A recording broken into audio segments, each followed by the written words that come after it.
Master Manual, a practical guide for DMs, GMs, and just wanna BMs and other folks. This is a podcast where we answer questions and talk about role-playing games such as Dungeons & Dragons 5th edition, mostly from a DM's perspective, and we think and hope other people might enjoy it. Some number of people. A whole season, and every time you sound like you are desperately trying to convince people to not turn off the podcast. It's not that. I'm saying we hope people can enjoy it. I know exactly how many people enjoy it. Oh, yeah. And I don't have to hope or anything. This is how many people enjoy it. Okay. Yeah, I'm just saying, say it with your chest. No. Okay. I'm here. My name's Spencer Crittenden. I'm from a podcast called Safe Space. It's Master Manual. You're from Master Manual. Master Manual. You might have heard me on the Doughboys. Have you been on there? Hollywood Handbook. Yeah. Brooklyn Nine-Nine. And I'm sitting here with my buddy Cohen. No, I'm afraid my name is now Daddy Weed Life. I'm sitting here with my Daddy buddy High Life. Mac Daddy High Life. No Mac, just Daddy High Life. Oh, the Mac is an honorific. Yeah, but it distracts from the sexualness of Daddy. Well, it's like Mister. But it's Mac Daddy. Mac Daddy High Life. But not even. I'm an emphasis on Daddy High a Life. hat I got at the bodega. Would you like to take a photograph of me for the folks at home?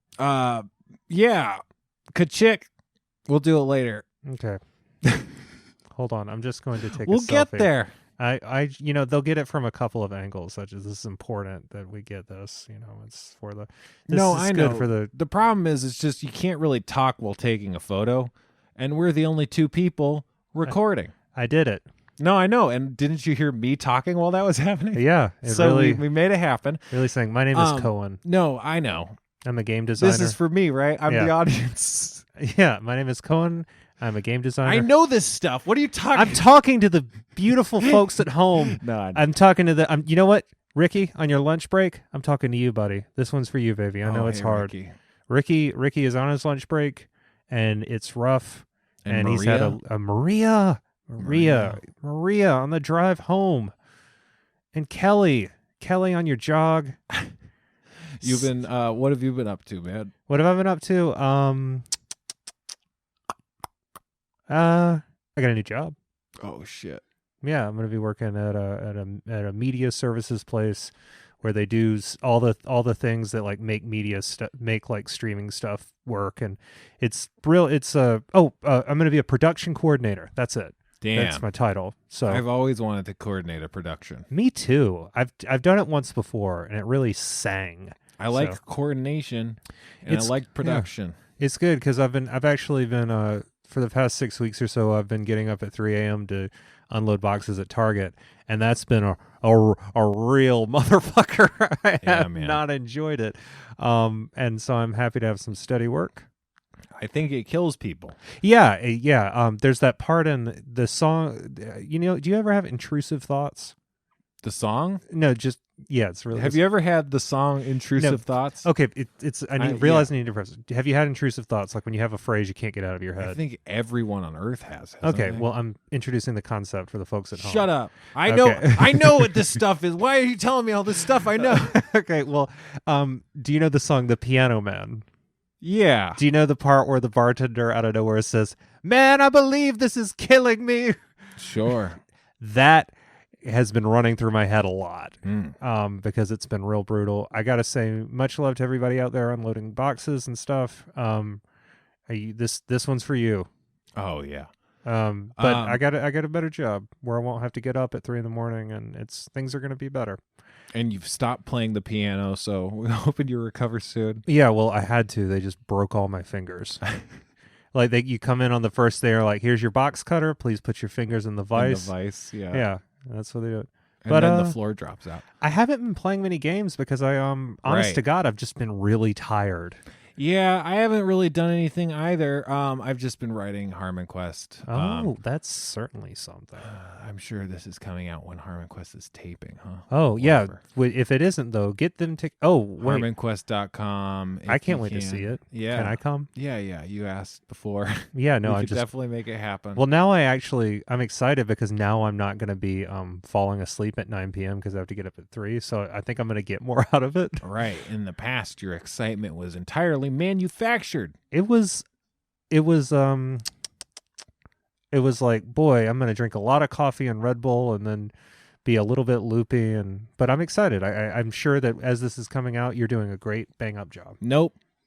Oh, one day I'm going to get a compliment in there. Yeah, I don't know. I can't. Just imagining the future me that exists in the time that it's not before, like now, and I'm freaking out about it. That's going to be so nice. It's going to be so nice. So, yeah, I don't know. So we'll, I guess if we haven't talked about RP stuff, I don't know, just talking about D&D stuff in the Discord, which you could check out. I don't know. There's a link to it under this episode in the description. There's a link to it under this episode in the description, and the link will expire at some time. It doesn't have to. You can have a link that never expires. Right. But it will. Even that one. Because all things die. Exactly. Even stars go out. And companies die. God forgets his own name and Discord's walks the earth as a stop. man dressed in gray. Well, that doesn't sound like anything is ending, just kind of, but, well, yeah. Yeah, so, well, the throne of God stands empty and the foundations of the firmament crack like a plate under a heavy foot. They need him sitting there, huh? Yeah, it's a load-bearing God. Wow. He's a load-bearing God. What if that's all God was? Good. Oh, wait, that's kind of the case. That's Atlas. In a sense. That's Atlas. That's what he does. He holds up the earth. Right, but they are kind of necessary, right? I guess gods can die. Whatever. All things die. Even stars go out. Let's get off of God's fall, huh? Yeah, that all things die, even stars go out is from the really surprisingly quite good novelization of Revenge of the Sith. That is like better than the actual movie by about 1,000 degrees. I guess it's somewhat consequential that stars go out. It's just like that to me doesn't sound too much more impressive. It's like, yeah, people die. Yeah, everything die. Yeah, okay. To me, it's like if you told a mayfly that people die. People do die. Yeah, but it's like to a thing that only lives for one day. They probably get that. I don't think they do. Okay. I don't think that they can conceptualize it because they're insects. Well, I could conceptualize a star dying. I think you can conceptualize it as well as a mayfly can. Yeah, I don't know. I feel like people are so good at personifying concepts that the concept of anything dying is pretty simple to grok, you know? I think that we personify concepts because we can't grapple with them on literal terms. Yeah. That's why we need like Winter to be an old man. I don't know that we need Winter to be an old man. Well, I need Winter to be an old man. All right. Well, let's not talk about your kinks. I need Winter to be an old man, and I need Summer to be a sick dog. Yeah. Fall is an old pair of dice. So as you mentioned... I do not acknowledge spring. As you mentioned, you do not acknowledge spring, as you mentioned before, this is the season finale. It's a double episode. If you've listened to this episode, oh boy, you may have found that there's 2 episodes in your feed. This episode, you're welcome. Yeah, we're gonna do a double episode. It's gonna be crazy. This one, we're gonna answer a bunch of questions. Just be answering questions and playing Helga Cruciform. We're gonna play Helga Cruciform, and then if you don't like the questions, don't listen to it. But then also any episode, if you don't like the content, don't listen to it. Well, or just leave your iPhone playing it, mute it, and let it play through so we get those download and listen counts. Right. I'd like to explain what we're going to do in the second half because that seems fair. Yeah. So then in the second half, we're just going to lean into the segments. Spencer, I just said that I would like to explain what I know you want to do. For the folks at home, Cohen wants to explain some stuff. I'm always like, we're not recording. Just calm down. Okay. We're going to let Cohen explain. All right. No, go for it. In the second half, we're going to do all the segments you know and love, but we're also going to be trying some bold and experimental news segments, including one that I'm very excited about. I'm not going to say what it is yet, so you got to have to listen to the other one to find out. Yeah. We're not going to guess what it is yet. It involves spaghetti. It does. Hold on. I need but hold on. That sounded Biscotti. Okay. So we're going to if you just want to hear us do Loot Table or Brute Fable, or riff on monsters or whatever, or just try new stuff, you could skip this. Don't give them the so next many episode. outs. You keep giving people outs. If you don't like D&D, feel free to turn off. And you know what? If things are getting just fucking put your phone on a rock, crush it with another rock, and then just flee into the desert. Oh, if you're busy, feel free to focus on that and come back to this later. If you don't like listening to content and you'd rather watch stuff on TV, that's fine. Why don't you watch The Simpsons? That's fine. If you don't like us, just come on down to where we live and break our legs with a sledgehammer. I mean, or just listen to a different podcast. But if Cohen, again, we don't want to get into Cohen's kinks, but you can break his legs. Somebody dress as Old Man Winter and bring a sledgehammer down to... Yeah, you would do Starburns. a very good job of personifying how the last 6 weeks have felt for me. Yeah, man, crushing your bones. It's been hard. I've been losing my mind a little bit, but things are going to be better. That's that. What do you call it? June gloom. It is October. October is the most serious June gloom there is. So yeah, we'll like I said, let's start with Helga Cruiseform. Let's do this shit. Okay, I got it. I don't have the music. I'm so sorry. What a finale, huh? Hold on. The music is gonna play now. It might actually. It might. Yeah. Oh yeah. This slaps. Well, it's not. I mean, who knows? It might not be playing. Oh, well, then it's even funnier, actually. Yeah. Well, I hope it plays. Especially now that I explained that it's funnier. Good. Yeah. Okay. Let's do. We really killed that frog on the table. What about let's do fantasy animal names? Okay. Like pets' names or horses' names. Lucius Kitty Pet. Okay. That's from Warrior Cats. High flanks. That's like a horse. Is it? Yeah. Are like you his sure? His flanks are super high. Okay.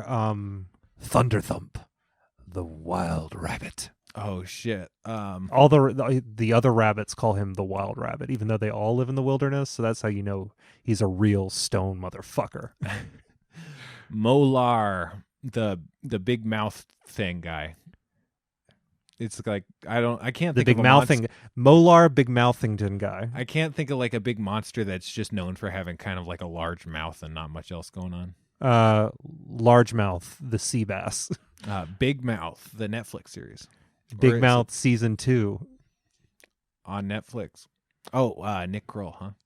What? Nick Kroll, the Familiar. Oh, Krull, the 1980s motion picture. All right, let's switch to villains. How about? Huh? Okay. Maleficent. Okay. Stonius Mallow. He turns marshmallows into rocks. Hercule Poirosters. Oh shit. He's got a mystery chicken store. Okay. I want to keep on doing Mal, just because Mal has this bad kind of energy, but that seems bad. Malcolm in the Middle. Like melody, that sounds like music. Full Metal Malcolmist. Ragnar, the one lover. That doesn't sound like a villain. That's fine though. We're just doing it. It's good. It's good. This is crack necks. Oh boy. The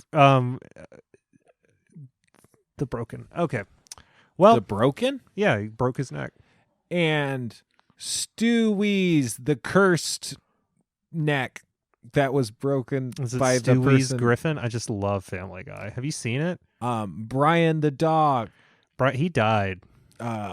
Roger the alien. Roger the rabbit. Roger the rabbit. Bugs the rabbit. I love Bugs the rabbit. Yeah. Have you ever noticed that anytime there's some futuristic shit and they start talking about the trickster figure, they always people love to throw Bugs Bunny in their list of trickster figures. Sure. And they'll be Loki, Coyote, Bugs Bunny, and it's fucking I'm doing a jerk off motion. Yeah. I was just thinking that anytime people talk about trickster figures, I was thinking that person's probably an asshole. It's why are you clocking all these trickster figures? The fuck? What's up with you? Yeah. I mean, I get that there's like it's like a trope, but I mean, it's just like I don't know, the fact that like labeling, because they are definitely tricksters, like these clever kind of characters, but it's like, I don't know, being able to put them in like a trio, it's like, well, that's the problem. Yeah. I don't know. Whatever. Did you ever see Only Lovers Left Alive? No. It's really good. It's Jim Jarmusch. It's got who's Loki? Who plays Loki? Tom Hiddleston. It's Tom Hiddleston and oh my god, why can't I think of she's like my favorite actress. Hold on. Anyway, it's just a really good movie. They're like it's like a I gotta look it up now. No, it's fine. Sorry, 1 second. Ugh.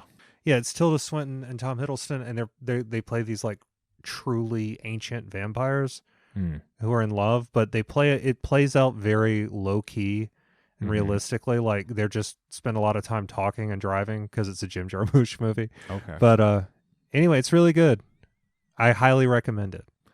They're low key vampires.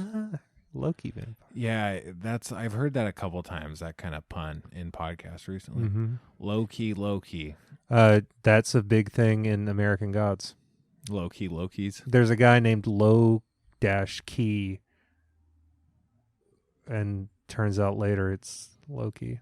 Damn. It's the kind of thing that really works in text and not really anywhere else. There's a lot of things like that, I guess. Yeah.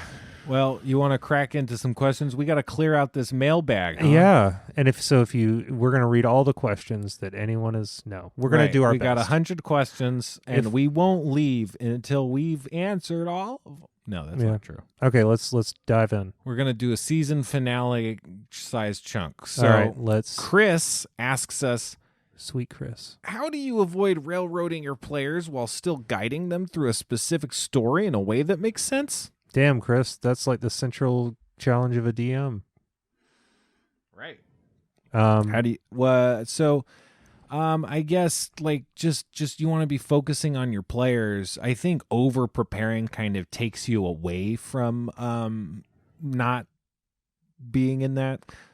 I think it's interesting that really keeps coming up in our advice. I've noticed it a lot on this season I'm bumping these wires and I can tell from the way you're looking at it. No, I think it's okay. No, I wasn't looking like that. Okay. For the folks at home, I wasn't looking at Cohen like that. He was. It's okay. I don't blame you.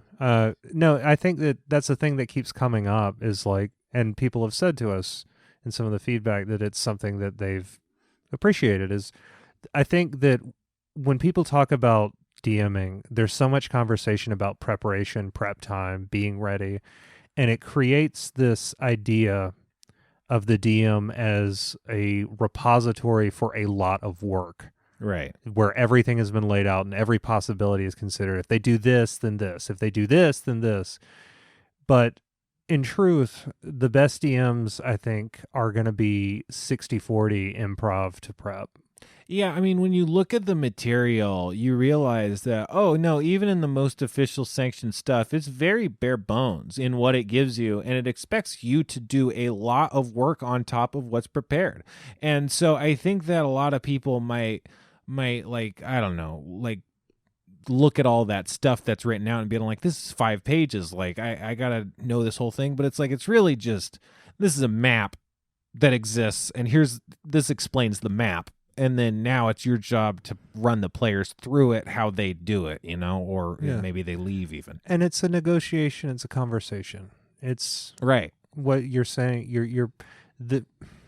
As a player, you are making bids for what you would like to happen that your DM considers emotional bids. Yeah, that's the whole deal. Yeah. Sorry, I didn't mean to cut you off. No, it's just like I was definitely drawing from that specific language, and that is where I heard it. Yeah.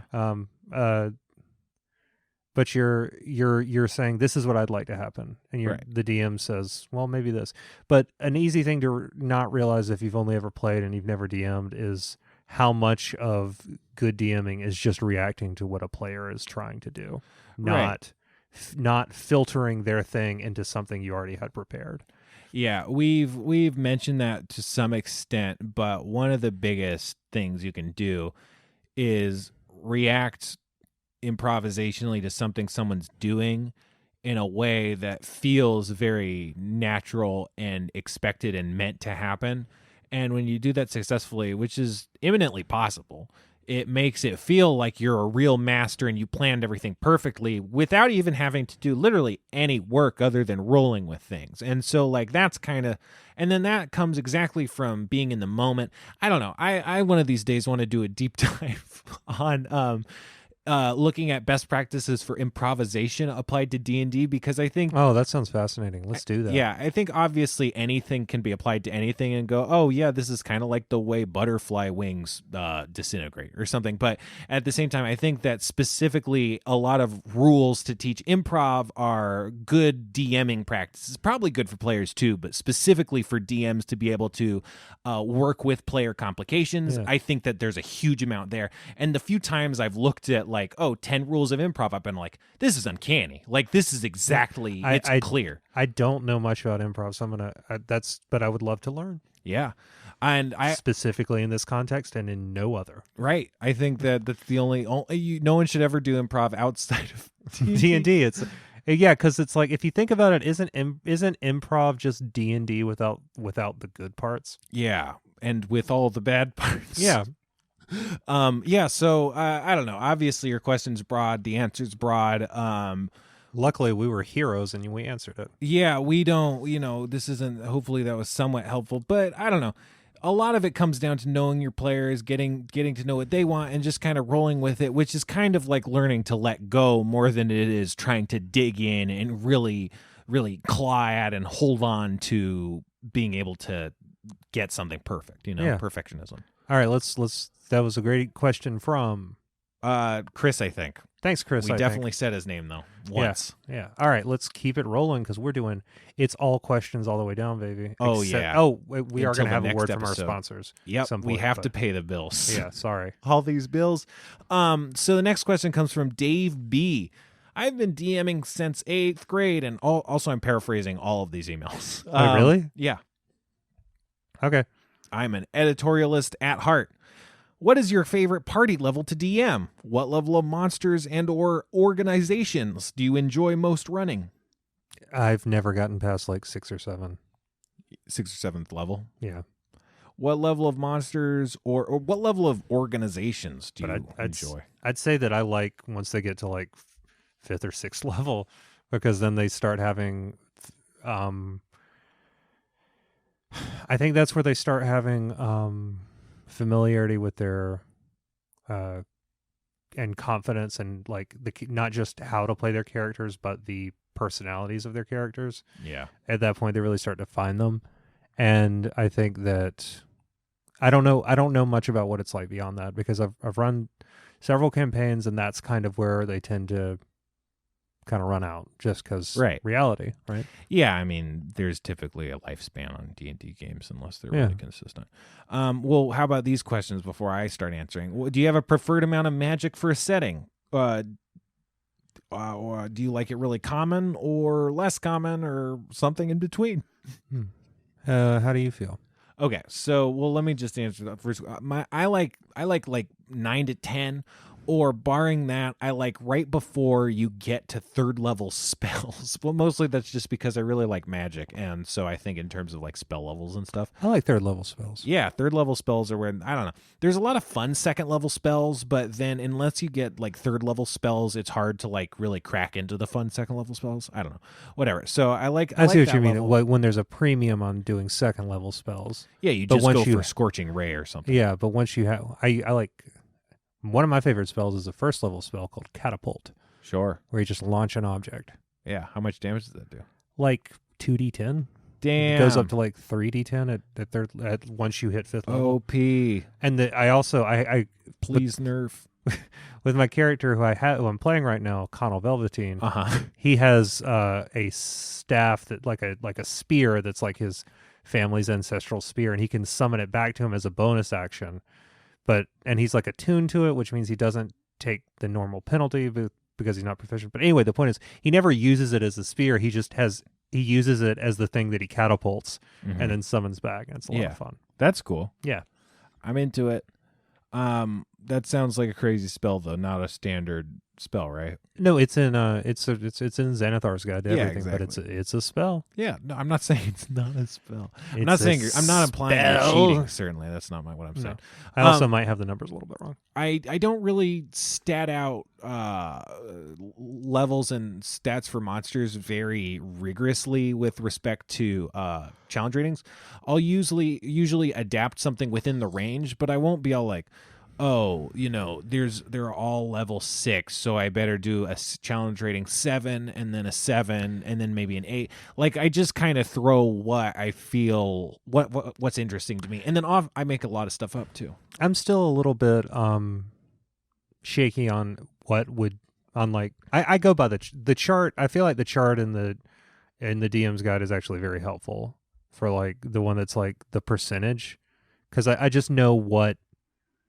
I know about what can build an encounter that will be like the chart. You know the chart I'm talking about? What do you mean? No, I don't. Okay, there's a chart in the Dungeon Master's Guide that says, if you have this many players at this level, and if you want a easy, difficult, medium, this is the XP total. It's just a matrix. And then you use the XP of the monsters that they're fighting to figure out. Yeah. And then there's multipliers. I find that very helpful for okay, I know I want a. Sometimes you want a story-driven encounter, which you do. It's not as matter. But if you were like, I would like just a straight-up tactical fight to happen here because it's been a while, and I want it to be balanced well and not have to futz with it. I know they're going in with full health, so it can be difficult, etc. I find that pretty helpful. And so and then at that point, that's what it's for. Yeah, it's great. And then at that point, I can go to the back where it has the index of where it lists monsters by their challenge rating, and it's just helpful. Yeah. Because I don't have them all memorized by challenge rating yet. I don't either. I'm usually inspired. Like I go, oh yeah, it's fucking cool. The morgue, the skeleton with the big tongue, worm tongue. Yeah. And then sometimes I'll be like, oh, that's too strong. And then I'll go, oh well, a ghoul's kind of like a morgue. Then I'll go, what if I try and change some of the stats of the, And that's kind of how I go. I don't go oh, what party is there? So that's my approach. But So, but there's definitely those tools. But what do you do for magic though? Do you like a lot of magic, a little magic? Just to answer myself, I do I like way too much magic, and it's maybe a problem. I was thinking that maybe I should try doing less magic, see how that goes. I like just enough that I like magic to be sort of like treasure, right? Where it exists in the universe, but not at the level that it starts to feel mundane or commonplace, but also not at the level that if somebody saw it, they're like, "What is this?" Yeah. That feels like, to me, that what you're saying sounds like the kind of thing that's like almost anything you might find yourself robbed or murdered over if you have it like magical, Yeah, but also like you could exist in like if you were to do like magic in like a village, people might be like, oh, a witch. But if you were to go to like a big city, they'd be like, who gives a shit? Got another fucking wizard coming through. Yeah, I guess I think of magic sort of like playing the guitar. Where the 4 people in your crappy hometown might be impressed by it. But you go to the city and people aren't getting pennies for it. Right, exactly. They're just doing prestidigitation in the streets. Yeah. Making their hands smell funky. Doing vape tricks. Yeah. Vape triloquism. Shit. Tom Sharpling. Not my joke. He's so funny. He's great. I love him on the television program Steven Universe.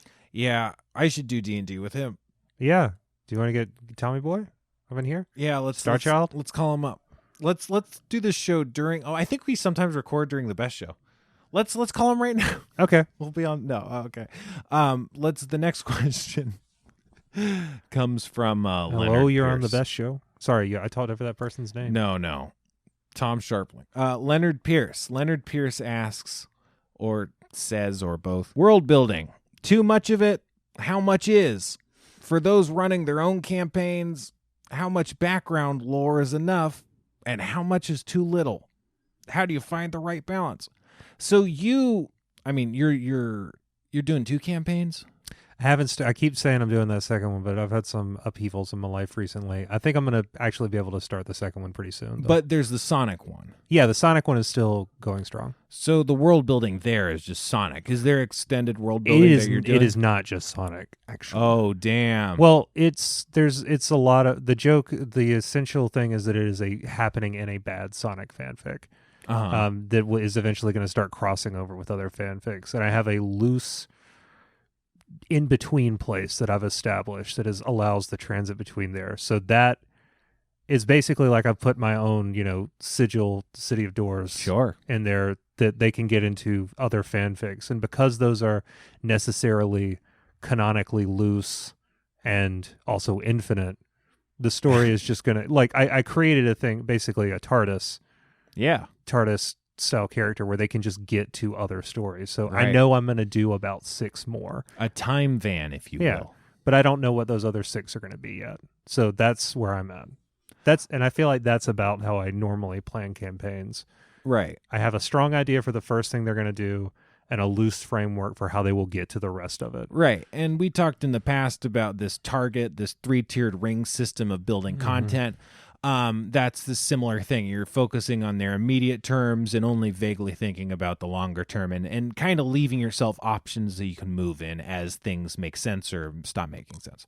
So I think that that's the way you approach world building. You give a foundation, but man, the thing is, obviously, if you like world building, there's nothing wrong with just sitting down and building a world, but like you get bogged down and you can do, I find sometimes when I sit down to build a town or a city, it really just kills all of my ambition for like any campaign. It's just like I don't want to make a fucking, like, I'll get so far and detail it so heavily and it's like, well, this is all just who cares?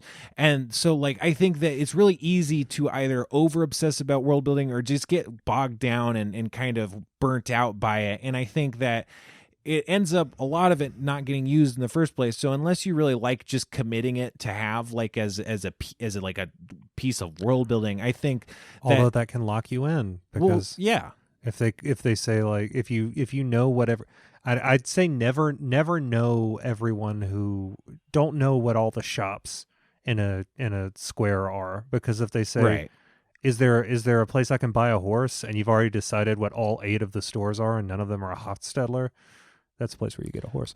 Oh shit! Yeah, I pulled that one out of the old brain.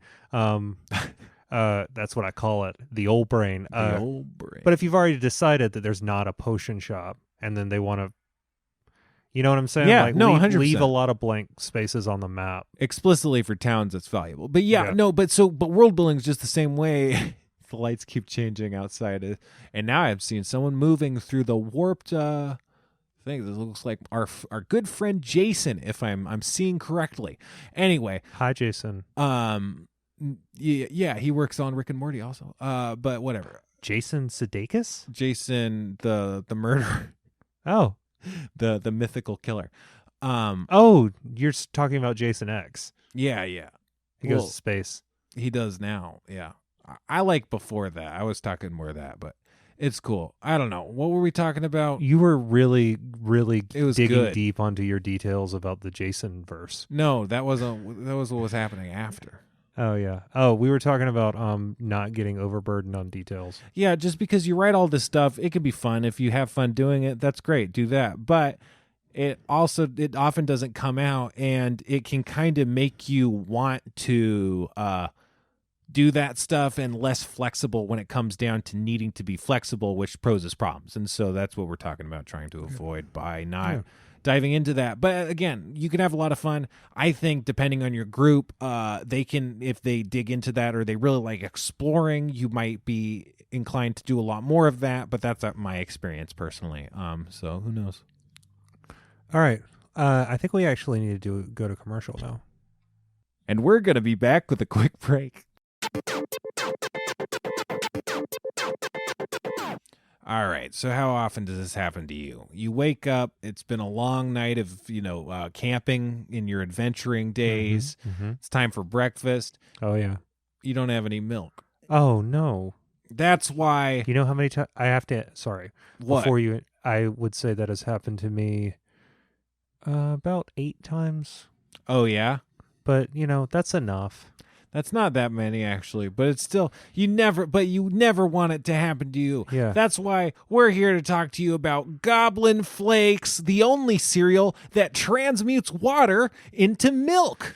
Wow. You're talking about a cereal-based transubstantiative property that converts water into cow juice. I'm talking about a cereal that transmutates transubstantiates and transrelocates water from any Alchemy. source. Deconstruction, reconstruction. Realchemates and alkalinizes water into milk. Perfect for your breakfast on the go in the adventure world. And check it out. It makes its own bowl. And it makes a bowl? Out of magic. Does it make the cereal too? No, well, it's Goblin Flakes. So yeah, so it is. So they already made the cereal. Yeah, it comes in this factory. handy magical box. It never, what do you call it? Runs out? No, not runs out. It never spoils. It's got a gentle repose charm on it. Stays good your whole life, guaranteed your money back. Goblin Flakes. They're so delicious. Check it out. Crunch, crunch, crunch, the crunch, box crunch. has a gentle repose charm on it? Yeah, to keep the stuff fresh. Oh, wow. That's actually, like, even outside the context of the cereal, that would be incredibly useful. Oh, yeah. Gentle Repose is a great spell for keeping body parts, corpses, as well as just fresh meat. You could just put a bunch of bugs in there. Bugs? Could you put a banana? A banana? Yeah. Wait. If you had a green banana and you put it in the Gentle Repose box, would it stop ripening? Yeah. Ripening's just dying, my man. Shit. Let's get ripe. Goblin Flakes. Let's get ripe. Use the promo code Goblin Flakes. We both paused for sorry. And we're back. I sure did enjoy that suite of products. Oh, yeah. And as always, use the promo code Goblin Flakes at checkout. That's always been the promo code for all of the products. It's never been Master Manual. It's always been Goblin Flakes. It helps us keep the lights on. You know what? We've had so many good products over this season. We've had dice clamps. Rent-A-Cult. Rent-A-Cult was great. We had spider titty milk. Gut Rock Parasites. Oh, Gut Rock Parasites. Who could forget? Whiz they or won't they personal training. Oh, yeah. Didn't we have like a guy who just came to your house and killed you? Or am I just tired? That sounds plausible. Yeah. We've gone to some bleak places. Yeah. Oh man. No, I think we had to have that ad pulled, but we have a make good, so it's coming up. Oh yeah. But yeah, as always, help us out. It really keeps the lights on. You know, it costs us a lot of money to be in business here. I have to pay the whole building rent for Starburst. Yeah, Spencer signed us to a very, very bad contract where we are paying the rent for a full animation studio and podcast network, neither of which we are making any use of. We do. We're making this. I take offense that we are using right now. We're using this office, and it's great. I don't know that it's worth the price, but it's definitely happening. I think you got sweet talked into a real rum tugger. Yeah. This is a real rum tugger. So let's answer some more questions. Colleen Stone says, in a few weeks back, I asked my parents if we could celebrate my birthday by running a D&D game for them and 4 other people of their choice. Did we didn't do this one, did we? No. All right. And I wanted to do something more than just hang out. I haven't got to play a full game of D&D, a fun game of D&D lately. And they said yes. They've never played D&D in their lives, but they both work in creative or adjacent fields.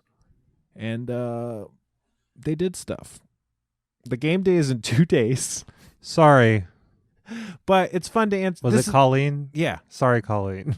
This is why I want to clear out the mailbag, because then we won't be going like 3-year-old. I don't know. So how would you approach this evening at D&D? Well, I don't know your parents. I might not have started with DMing for 6 people. But I hope that went okay. That's a good call out. Yeah. I hope that went okay. I'm lazy, so like when it comes to this, but also I feel like it's so much easier to keep a D&D group going when you only have like 4, or to even just like give everybody time to shine when you only have like 3 or 4. That's just how I feel. That's what the game's designed for. Mm-hmm. I would say pitch to your parents' comfort level and stuff that they're familiar with. Right. So like if they've seen Lord of the Rings, maybe feature some orcs and skeletons, stuff that they sort of have a thing to latch onto, rather than like, an owl bear. It's what I always say is if you're like for every new concept that you're introducing, have like at least 2 or 3 familiar ones. Right.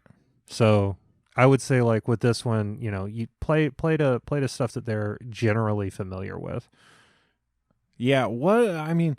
The Cursed Minds of Phandelver, is it? Yeah, you got goblins in there. People know what goblins are. It's a bit dinky, I think, just like it's so like small stakes that's not necessarily great, but other than that I think that's good. I don't know. I think that that's good though. I think that the small stakes is a good starting point. Oh yeah, you can't start high level or anything, but it's just I don't know. Goblins seem a little, Well, there's like an evil sorcerer at the end. Oh, the black spider, and there's like a whole deal. It's pretty cool. It's like there's like a baby green dragon, and there's all kinds of stuff. I might be thinking of something else.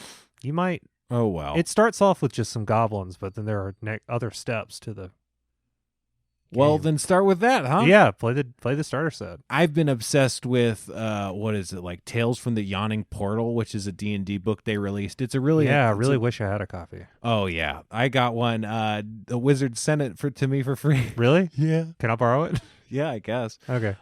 Wizards, start sending us stuff for free, please. Yeah, 2 copies. Or you know what? You tell Wizards, hey, would you send me this? I don't think they send me stuff anymore. Sorry. Or maybe there hasn't been any stuff to send me. I don't know. Either way. I don't know. There was all that Waterdeep stuff. Thank you so much for anything you have sent me. It's amazing to look at this stuff. 5 edition is so good. I mean, it is pretty good. I was reading the Dungeon Master's Guide. It's so good. It's really such a great blend of like it's written the way I would have written it. Yeah.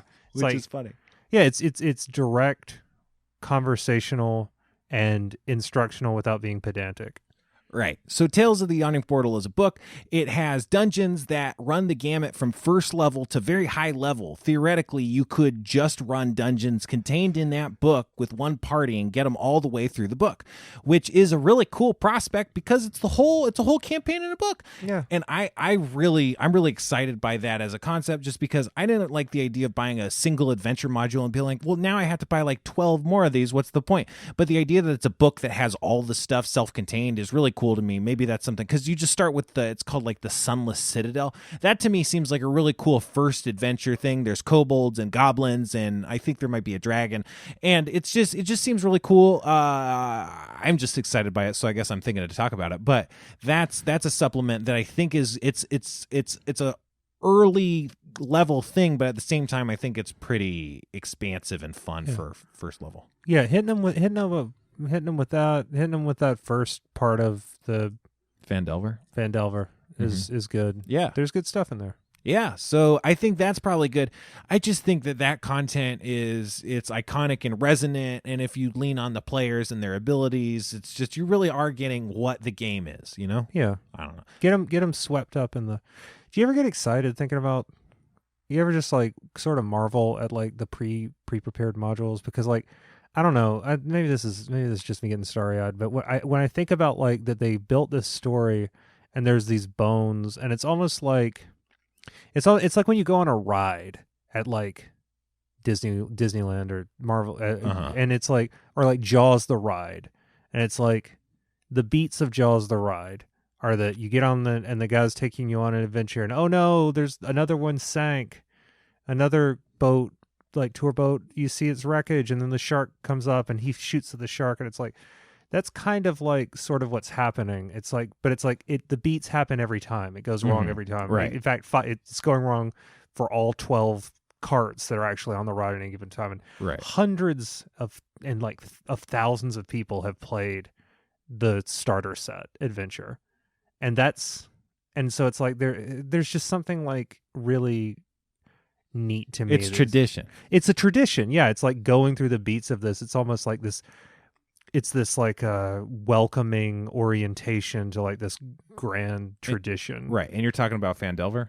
Yeah, and just like really specifically Phandelver, because I think it's the content that is played more than any of the other prepared. That's fair. No, I get what you're saying. Yeah, and specifically Tales from the Yawning Portal is republishing of classic iconic dungeons throughout the ages. So in that sense, it's tradition. Isn't there's like some cloud giant stuff in there or something? I think, yeah. Yeah, and then what's his name? The Tomb of Horrors. What's his name? Makes it? Yeah, Tomb of Horrors. I don't know. Yarrick or whatever. Yarrick. Yeah, Yarrick. I just read about him. He's in Sunless Citadel. He kicks ass. But yeah, so hopefully he's in Ready Player One also. Oh, that's funny. If you're into that, I'm not into that specific reference. The guy plays Joust against him. So take that convention. Even less impressed now. Take that convention. Hopefully that answers your question. Do you want to do another one? Yeah. Let's keep going. Let's just blast them out. Joshua Wanger asks, how do you decide when and how often to bend the rules to keep things moving forward versus enforcing the rules to be consistent in the game? His kind of like description is that he wanted to be super conscious of not being a heavy dictator, but with his group, he's realized that his players are kind of like taking an inch or like taking a mile from the inches he's giving or whatever, And so now he's kind of backpedaling and feels that he's had to come down on people trying to do things, and he feels it's not super clear what is and isn't possible. So how do you consistently apply rules so it's clear what's possible while you're also, balancing between being fair and being fun? I think saying no, once you start saying no, and then the thing you need to reestablish is that it is your call on some of these things, and that like whether you allow or disavow something really comes down to, it's like if there was like a football game. I'm really going to lean hard on my football. Keep going. If there was a football game and the ref, let's say a ref was like, they were like, oh, that ref was blowing all those calls.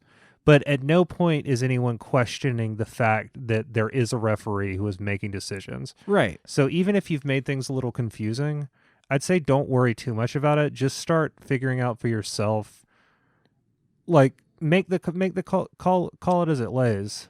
I think it just depends specifically on how you've muddied things, because if you're like, oh, someone can take 5 actions, and so now everyone's trying to take multiple don't actions. Screw up that. Right, that's a big one. Letting people do too many things in one turn, because there's a difference between stunts, which is like I go off a chandelier and jump on the guy's face, and then like even that's like pushing it. But then there's like doing a bunch of actions, and that's always, people are always going to want to do a bunch of stuff. But I think that's one easy where it bogs down. But it just, I don't know. That's such a bugbear for me. Bugbear. Yeah. That's such an action economy. God, when we started this podcast, I don't know if I've ever remembered to actually bring this up, but like action economy is so important because the game is structured. You can bend the rules on so many things, but the game is structured such that you can do one thing. You can move and take an action. Right. Or you can move twice. Right. And there are a lot of different things that specifically allow you to do extra things or like do a thing instead of a thing. Action. Yeah. There's like a lot of, it's one of the foundational elements of the game. Right. Is that you can do one real action. Yeah. And like, if you're, because people will be like, I want to hit him and then I want to stick a thing. It's like, that's 2 actions. That's 2 attacks. It's like if you start letting people do more than that, then like say the fact that a fighter can do 2 attacks later becomes meaningless. The fact that a rogue can dash and do stuff based on action breaks down. So much structural integrity of the game is based around the fact that you do an action per turn. Yeah, and that is my rant on action economy. No, that's 100% true. And it's important. So if that's the problem, then that you really just gotta be clear and be like, this is how it is. It's one action. Can't be talking a fucking paragraph in a single round of combat. You want to make that clear. But but it has to be specific, because people must think things are possible that are now impossible, or vice versa, and it has to be happened from specific precedents. So I think there's been times where it's just like, oh, we got to step back, or we got to make this thing clear, and it's embarrassing to do, but people are really amenable to that because they know you're trying your best, and so it's like, okay, I know I've said this whole time that you can light your web spell on fire, and that's like splashing napalm on a 20-foot area, but I checked Reddit and someone said you can't do that, so let's just do it like this. And yeah, I'm sorry, but it's just kind of like you ask for a gimme or a mulligan or something, and that can just, because it's like, it's not about you've been doing this wrong or it's not clear. It's just been like, we messed up, and now we're addressing we messed up, and we're going to try and move forward with a common understanding. Yeah, and if that's a really good example. If you've been giving somebody the ability to do something that they're now thinking of as integral to their character, right, and how they like what they like about being them, and then you're like, oh, you can't do this anymore. figure out an elegant way to handle that, I'd say. Right. I just remember. Oh, sorry. No. If you have an example, because I'm going to be. When I was young, when I first started playing D&D, it was with Lord of the Rings, and I didn't read the Lord of the Rings books, and so I'm like, oh, there's a lord of all these rings. There's all these rings to be lords over. I'm going to collect all these rings, and I got 2 rings, and then at some point, the guy's like, this. The rings aren't just like D&D rings. They give you +2. Like they're like these god things.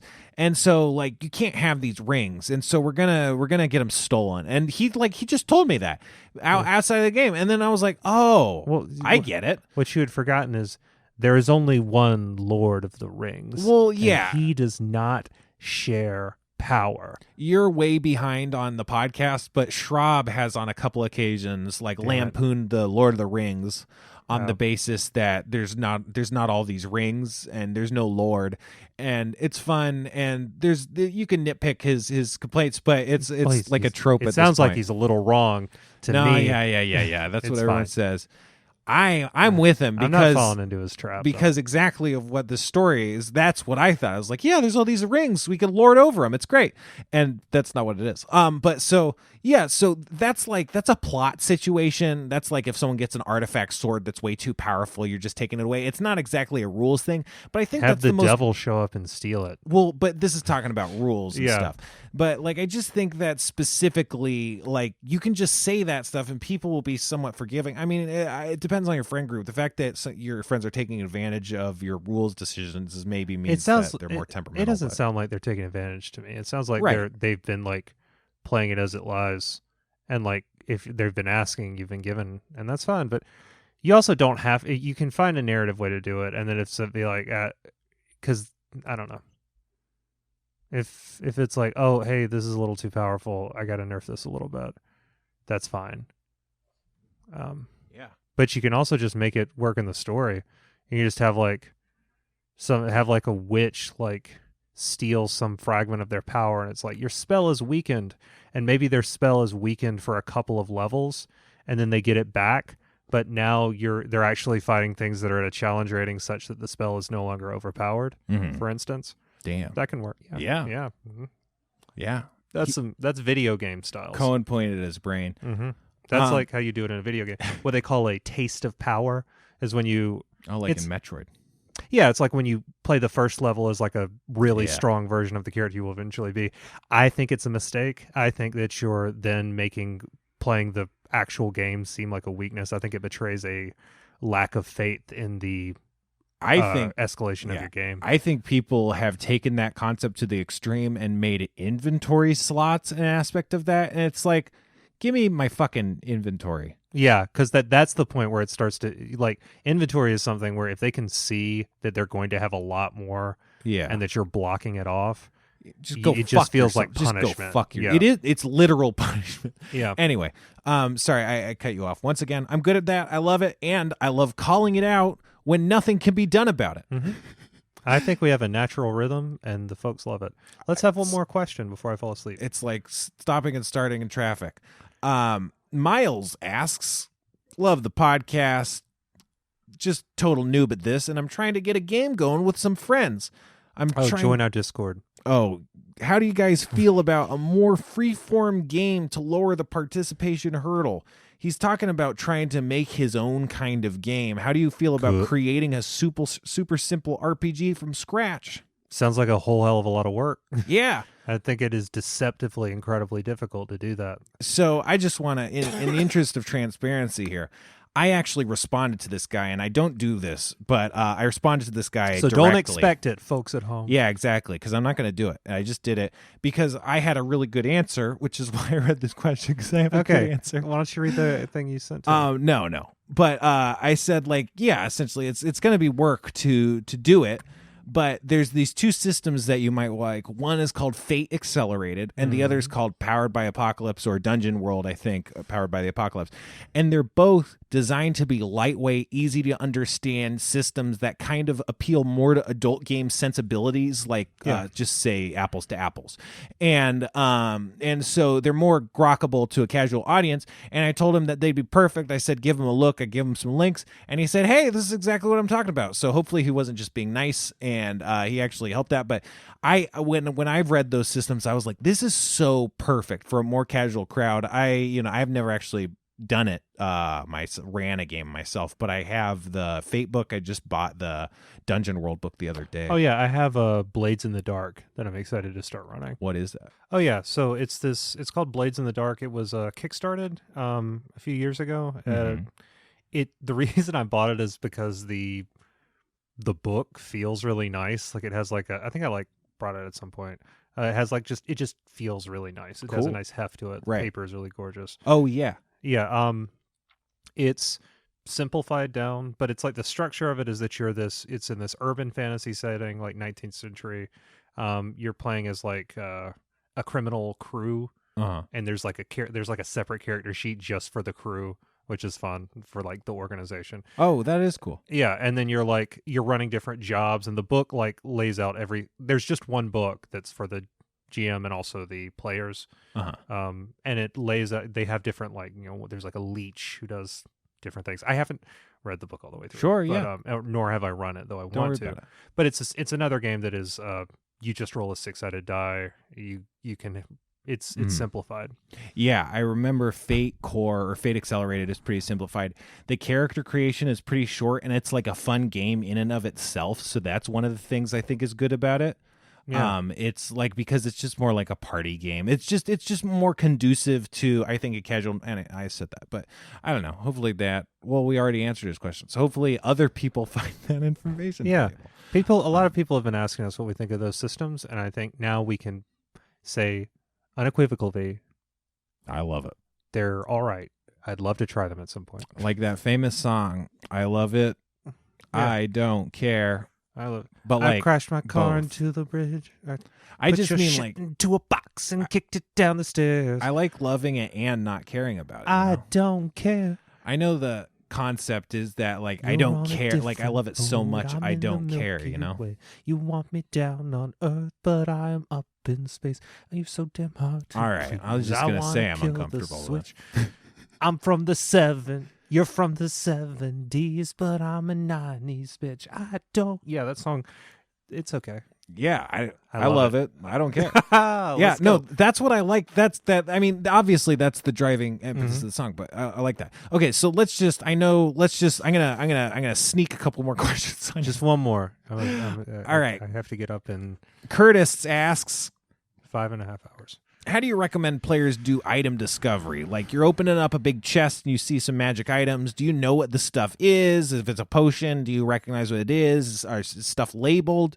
And to a lesser extent, what about lighting in do you track lighting and dungeon lighting, or do you just assume people can see things? I track light. I will mention, do you do a lot of darkness? Flickering sconces gutter along the walls. Yeah, I only mention lighting at the point, specifically at the point where the absence of it becomes a factor. I was just thinking, because a lot of D&D assumption is it's pitch black unless you bring your own lighting, and so a lot of the descriptions, they're there, but you kind of shouldn't read them as written unless the party brings their own effective light source, if that makes sense. But I find... But everybody's got the damn light spell. Well, that's the thing, is that I think you kind of hand wave a lot of that, but I was just noticing in the rules, it actually is a bit more stringent than I think most people are, which is interesting to notice. But what about items? How about? I tend to shy away from you find a chest full of a ton of shit. I lean more towards, as they're exploring things, that one person might find one thing that's specific to them, or they might find something that's good for someone else. It's these are chains, these are spiky boxing glove chains. These are probably for the character. That sounds cool. Yeah, it was cool. They're silver spiky chains, so now he can punch ghosts because they just go around his boxing glove. Like that joke from The Simpsons. Moe's has the chain. He has stuff around his boxing glove. He's like, oh, they call it the stinger. They don't let you use that anymore. And I was like, oh, that's funny. You could use that to punch ghosts if it were made of silver. Hell, and then 15 years later, I put that in a campaign. And that That's how I do it. I give them a little bit along. I don't really go for a chest full of things. That's more how I do it. Usually it's like a lot of my stuff, if it's cached, it's because it's someone else's stuff that it's just in his room or in his house or something. Otherwise, it's usually pretty piecemeal. But even in that case, if it's like, or I guess if you kill a boss that you might normally you might get their cloak and their stuff, and exactly. That little bag of gold that they had. They got some to the shit fight on the with table. you. They brought their wallet, and then at that point they have to do Arcana checks and all that, just because it makes it a little bit more fun to have to identify it. Yeah, a lot of times I kind of give some hints as to what it does, to its instruction and some visual cues that identify it. And then in the absence of knowing exactly what it does, it is forgotten. Yeah. And so that's a problem with my approach, but that's generally my approach. So I don't know, maybe I should do it better. I tend to operate from the idea of like, I want generally the enemies that they're fighting to be doing things that make sense. Right. And if you're fighting someone powerful, it would make sense that they would be using their powerful weapons and items against you. Yeah, of course. And so also it creates it's like if somebody keeps like leveling their lightning spear at you and really ruining your shit, if you kill them and take the lightning spear, that's way cooler because you've already seen what it does as a problem, and now you get to use it. That's the central conceit of Mega Man. Right. So do Mega Man stuff. Yeah, basically like, now you have the power, and it's like then when they're checking, they're like, they ask, you're like, well, you have make an Arcana check. It's like, okay, well, when you saw that he was using this to level bolts of lightning, you think that if you spend a little bit more time with it during a long rest, say, you'll have a very clear understanding of its properties and powers. Potions, if it's a health potion, they can tell. Because that's fair. That it's like they're red in universe. Because they're almost alchemical items rather than magic spell potions. The way other potions are in universe. I mean, they're not, but they seem that way. Also, if it's a potion that they found and discovered before, I go by those rules. Like that's Rogue smart. Or whatever that game. Rogue. Was it Rogue? Roguelikes. Yeah, but they were roguelikes because they were rogue. Based on a game called they were like the game Rogue. What's the one with like the tourist? And I have no idea. Okay, it's somebody will say. But tweet at us. One of the things was that if you within a given run, if you had identified a wand or a potion already, and you ran across the same kind of potion, you would just immediately know what it was. Right. And I always thought that was a good rule. Yeah, I think that's smart. But yeah. I don't know. I think I would actually like to hear how other people do that. So sound off and tweet at us. Sound off on the Reddit or Discord. How about? I don't know. Because that's something I feel like I don't nail necessarily. Yeah. So that's a bunch of questions answered. Hopefully, do you got any last minute business? The season finale part 1. No, it's season finality. Season 1 finality 1 part 1. Yeah. I just want to say at this moment, these were really good questions. I think I've really enjoyed this season fielding these because a lot of these we tend to talk about these questions as if we already know the answers, but a lot of times these are like answering these questions allows us an opportunity to distill vague ideas that we have and like ways we've been doing things that at least for me, I haven't really had a reason to put into words in a specific way yet. So it's been a lot of fun. Thanks. I think the premise of the show is that we're helping instruct people, but something that was our initial conceit, I don't know how much we talk about this, but it's, at least for me and probably for you too, is that I want to also get better myself. So I'm lurking in the Discord, seeing what people are saying, because I want to see how other people do it. I've already learned some stuff, and I want to level up my game. So it's not just about us telling you what to do. It's also us trying to discover and talk about what we think works and doesn't work best on our own journeys, and hopefully you're on your journeys too. We might take a week off. Obviously, there's the second episode, but we might take a week off before the next season starts. But we also might just start. You'll find out. Yeah, or it'll be more clear by the time this episode drops. Yeah, one of the two. I want to say before we go. Well, looks like we booked it again. Nice to see you.